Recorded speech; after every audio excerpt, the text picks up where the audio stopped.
Hello my dear students of class 12 science, আশা করি তোমরা সকলে ভালো আছো। আজকে আমি মেন্ডেলবাদের বিচ্যুতি সম্পর্কে আলোচনা করব। মেন্ডেলবাদের বিচ্যুতিতে ঢোকার আগে একটুখানি বলি যে মেন্ডেলবাদের প্রথম সূত্র পৃথকীভবন সূত্র সর্বক্ষেত্রে প্রযোজ্য হলেও তার যে অনুসিদ্ধান্তগুলি আছে, যেরকম প্রকটতা ও প্রচ্ছন্নতার সূত্র, সেগুলি সর্বক্ষেত্রে প্রযোজ্য নয়। যেরকম অসম্পূর্ণ প্রকটতা, সহ প্রকটতা ইত্যাদি। প্রথম আলোচনা করব মেন্ডেলবাদের বিচ্যুতির প্রথম যে পয়েন্টটা আলোচনা করব সেটি হচ্ছে অসম্পূর্ণ প্রকটতা।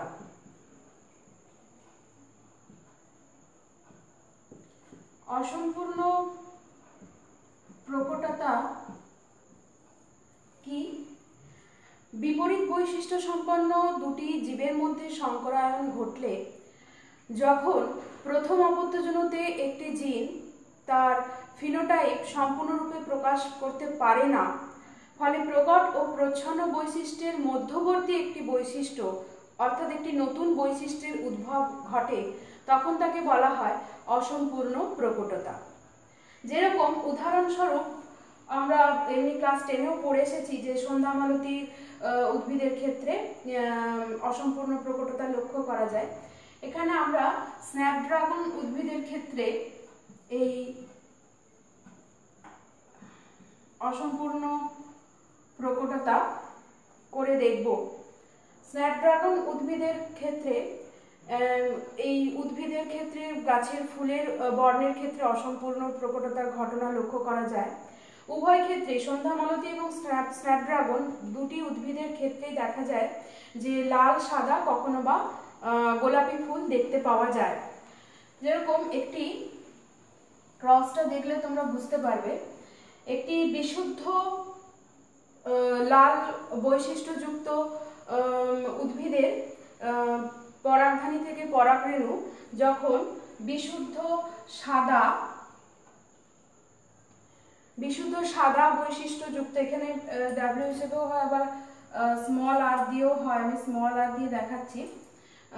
বিশুদ্ধ সাদা বৈশিষ্ট্যযুক্ত ফুলের গর্ভমুণ্ডে স্থানান্তরিত করা হয়, অর্থাৎ কৃত্রিমভাবে যখন ইতর পরাগযোগ করা হয়, তখন এই ক্ষেত্রে কি দেখা যায়? দেখো, এখান থেকে যে গ্যামেট, এটি বিশুদ্ধ লাল আর এটি হচ্ছে বিশুদ্ধ সাদা। এটিকে আমরা বলতে পারি পি জনু, জনিত্রী জনু। এখান থেকে যে গ্যামেট সৃষ্টি হবে সেটি হচ্ছে ক্যাপিটাল আর, আর এখান থেকে যে গ্যামেট সৃষ্টি হবে সেটি হচ্ছে স্মল আর। এবার এদের মধ্যে যখন ইতর পরাগযোগ ঘটানো হবে, তখন প্রথম অপত্য জনুতে অর্থাৎ F1 জনুতে কি বৈশিষ্ট্য সম্পন্ন ফুল তৈরি হবে, উদ্ভিদ তৈরি হবে? এটি হচ্ছে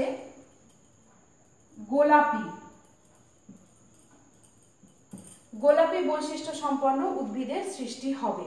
এটা প্রথম অপত্য জনুতে।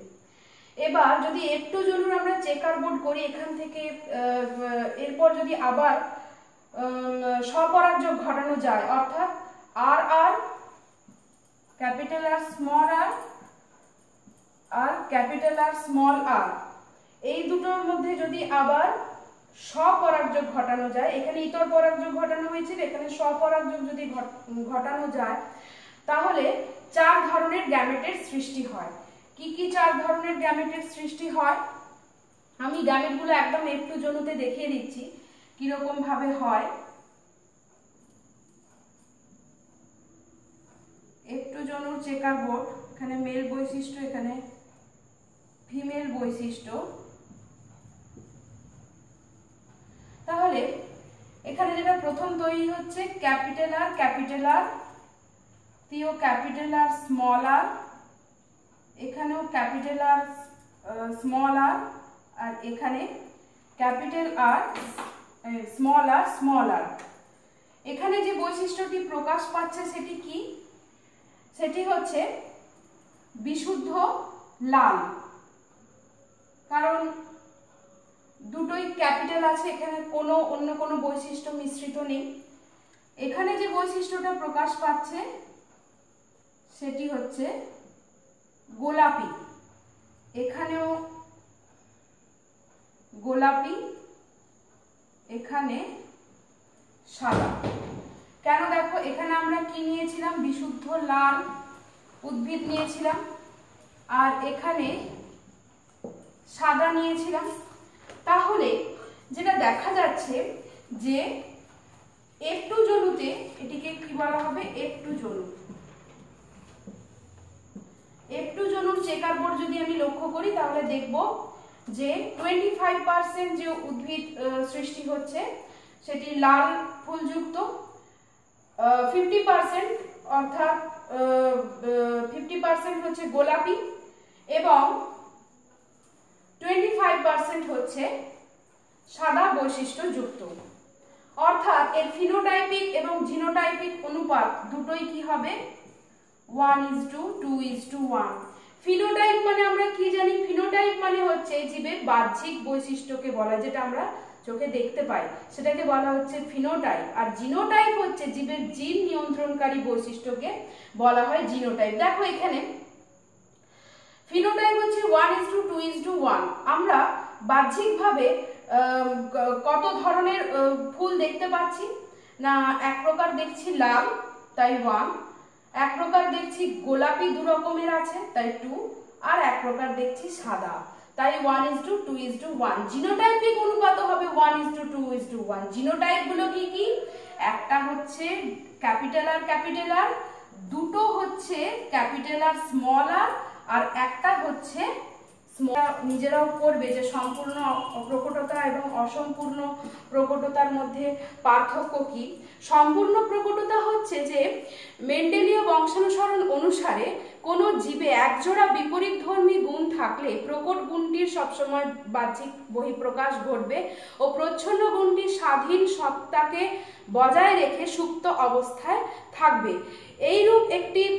এইরূপ প্রকট গুণটির প্রচ্ছন্ন গুণের সাপেক্ষে সম্পূর্ণভাবে প্রকাশিত হওয়াকেই সম্পূর্ণ প্রকটতা বলছে। এটার ক্ষেত্রে যেরকম আমরা উদাহরণস্বরূপ বলতে পারি যে মানুষের ক্ষেত্রে বাদামি চক্ষু হওয়ার বৈশিষ্ট্য নীল চক্ষু হওয়ার বৈশিষ্ট্যের উপরে সম্পূর্ণভাবে প্রকট। এখানে আমরা একটা ছোট্ট উদাহরণ দিয়ে একটুখানি দেখে নিচ্ছি যে বাদামি বৈশিষ্ট্যের জন্য দায়ী জিন যদি ধরে নিই যে ক্যাপিটাল বি, আর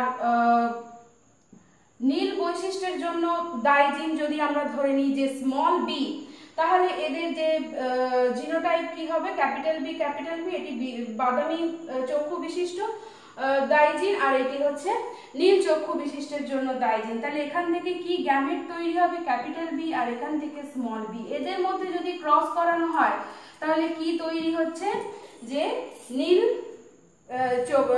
মানে বাদামি চক্ষু বিশিষ্ট, যেহেতু এই বৈশিষ্ট্যটি প্রকাশিত হয়েছে। এটি কি ছিল, বাদামি, আর এটি ছিল নীল। তাহলে এক্ষেত্রে কি হবে, F1 জনুতে কি তৈরি হচ্ছে, বাদামি চক্ষু বিশিষ্ট অপত্যের সৃষ্টি হচ্ছে। তাহলে এখানে আমরা বলতেই পারি যে মানুষের ক্ষেত্রে বাদামি চক্ষু হওয়ার বৈশিষ্ট্য নীল চক্ষু হওয়ার বৈশিষ্ট্যের উপর সম্পূর্ণভাবে প্রকট। এটি হচ্ছে প্রকটতার সূত্র। এবারে আমি দ্বিতীয় যে বিচ্যুতি আছে অর্থাৎ সহপ্রকটতা, সেই সহপ্রকটতাতে আমি আসছি। নেক্সট হচ্ছে 2 নম্বর সহপ্রকটতা।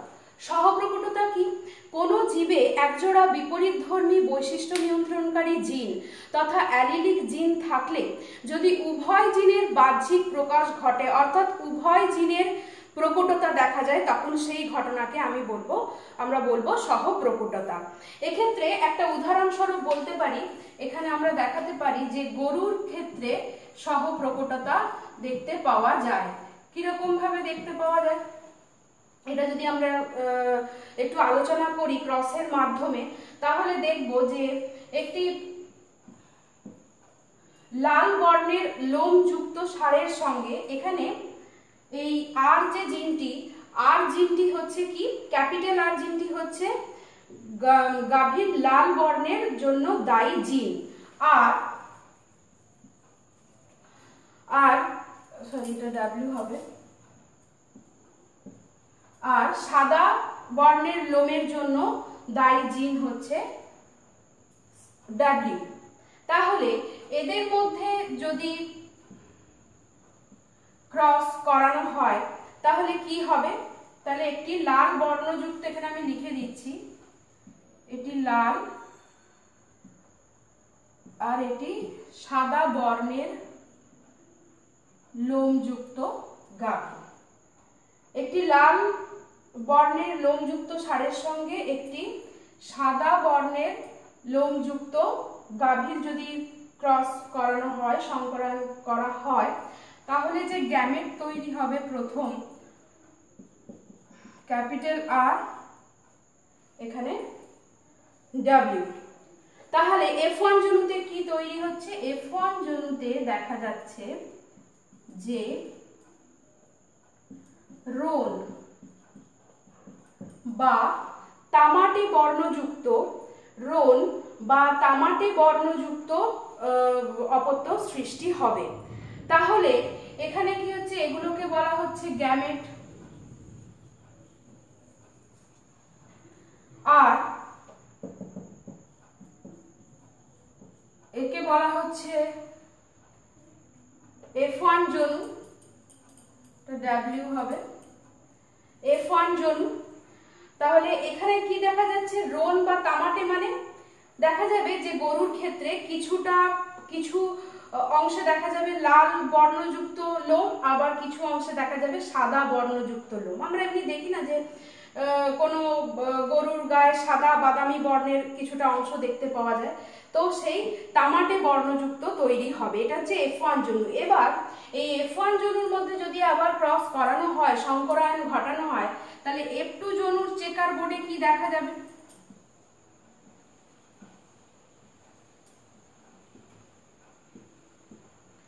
F2 জনুর চেকার বোর্ড, এখানে R W, capital R, W, W. তাহলে এখানে কি দেখা যাচ্ছে? এখানে দেখা যাচ্ছে এটা লাল বর্ণের লোম বিশিষ্ট অপত্য, এটি দেখা যাবে রোন বা তামাটে বর্ণ, আর এটি হচ্ছে সাদা। তাহলে এটি কি? F2 জনু, আর এটি ছিল পি জনু। তাহলে F2 জনুর চেকার বোর্ডে আমরা দেখতে পাচ্ছি কি যে 25%, মানে যত অপত্য তৈরি হবে তার 25% হচ্ছে লাল বর্ণের লোমযুক্ত অপত্য, 50% হচ্ছে তামাটে বর্ণযুক্ত, অর্থাৎ কিছু বর্ণ লাল কিছু বর্ণ সাদা। অর্থাৎ এই ক্ষেত্রে কি দেখতে পাচ্ছি? উভয় জিনের প্রকটতা আমরা দেখতে পাচ্ছি, তাই বলা হচ্ছে একে সহপ্রকটতা। অর্থাৎ লাল বর্ণের লোমও কিছু আছে, সাদা বর্ণের লোমও কিছু আছে, আর 25% আমরা দেখতে পাচ্ছি সাদা বর্ণযুক্ত, 25% আমরা দেখতে পাচ্ছি সাদা বর্ণযুক্ত অপত্য। তো এইখানে ফিনোটাইপিক আর জিনোটাইপিক কি হবে? এখানেও তাহলে কত ধরনের আমরা যে জিনোটাইপ দেখতে পাচ্ছি? যে এক ধরনের ক্যাপিটাল আর ডাব্লিউ, এটা দু রকম দেখতে পাচ্ছি, আর এটা একরকম। তাই এখানেও হবে 1:2:1 ফিনোটাইপিক জিনোটাইপিক অনুপাত। এই হচ্ছে সহপ্রকটতা। এরপরে আসছি সেটা হচ্ছে যে মাল্টিপল অ্যালিল।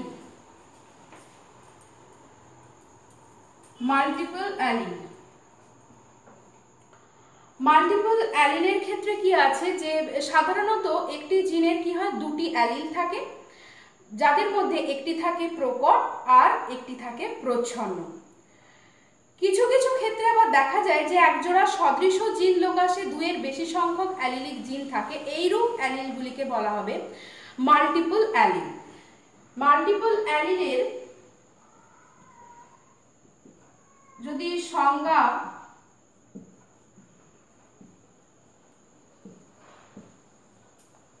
বলা যায় তাহলে কি বলা হবে?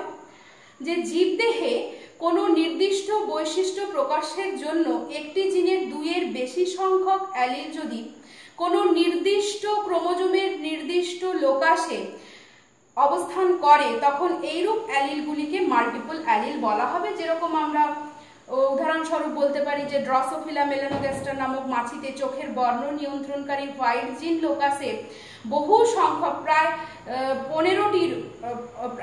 15টি অ্যালিলিক জিনের উপস্থিতির কথা জানা গেছে। নেক্সট আসছি এবিও রক্তশ্রেণীর বংশানুসরণ। এবিও রক্তশ্রেণীর বংশানুসরণ। এবিও রক্তশ্রেণীর বংশানুসরণ। মানুষের এবিও রক্তশ্রেণীও এই মাল্টিপল অ্যালিলের একটা উদাহরণ বলা যেতে পারে। হ্যাঁ, বিজ্ঞানী ল্যান্ডস্টেইনার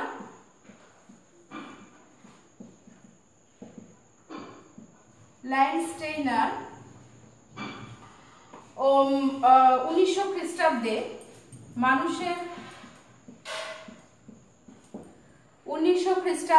মানুষের রক্তে আরবিসির প্লাজমা পর্দায় উপস্থিত অ্যান্টিজেন বা অ্যাগ্লুটিনেজেন বা আইসো অ্যাগ্লুটিনেজেনের ভিত্তিতে মানব রক্তকে 4টে শ্রেণীতে ভাগ করেন। কি কি? এ, বি, এবি আর ও, এই 4টি শ্রেণীতে ভাগ করেন। তো তিনি দেখেন যে মানব রক্তে 2 ধরনের অ্যান্টিজেন থাকে, একটা হচ্ছে অ্যান্টিজেন এ আর একটি হচ্ছে অ্যান্টিজেন বি। তাই এবিও তন্ত্রের ক্ষেত্রেও 4টি রক্ত শ্রেণীতে 3 ধরনের অ্যালিলিক জিন দ্বারা নিয়ন্ত্রিত হয়। কি কি অ্যালিলিক জিনগুলো? কি কি? IA, IB, IO।